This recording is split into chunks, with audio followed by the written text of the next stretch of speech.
Mokili mbanga ya ntaba bakoko pe bakolo baloba elakisi nini na vie tôt ou tard okokutana toujours na opportunité ya vie na yo. Tala image oyo mpo na yo na première vue ozomona kiza lavabo ya mabe ya kobwaka na angle première, mais pour na mutu mususu même lavabo wana ezo représenter deux kiti pe mesa ya kotia na jardin. Omoni qualité ya vision na yo to pe angle ya vue oyo ozokotalela yango makambo na vie ezo déterminer capacité na yo ya kotransformer ba obstacle apparent na ba opportunité. Landa vidéo otina suka toko révéler deux secrets et ko permettre chaque jour aux à mesure ya ko détecter ba opportunité où ils a caché na vue ya tout le jour. Là sur YouTube, écris Écoute Aloma, abonne-toi sur notre chaîne. Toujours même mon vidéo aux à mesure ya ko établir nette différence entre la vue et la vision. Topé na lingala kotala pe komona. La vue topé kotala ils ont fait appel na ba faculté physique. Le fait que ça la misu okoki komona pour na kosa l'appel na image ototi kotala okomona ke lavabo wana eza ya mabe effectivement ezelo kwa kobwaka. Mais wana ozo kosala appel na vue na misu na yo physique. Na vue topé na misu na physique. On se retrouver na mabele moko inculte.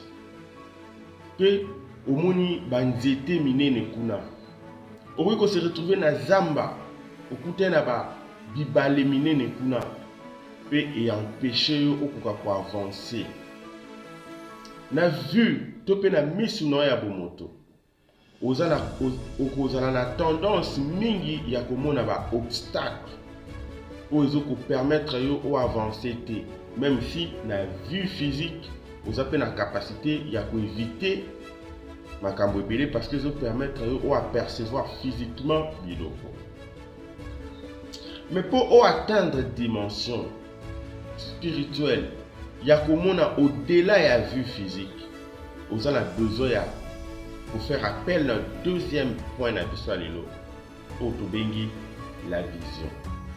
Topé komona. Comment on a topé la vision fait appel aux yeux de l'esprit, la mise spirituelle, de sorte que yoroki komona ndaku ya kobukana, ndaku ya mabe ya kala, mutu nyonso akomona ndaku moko batika abandonné ya kala, mais yoye omoni ndaku wana o trouver opportunité à kosala au musée.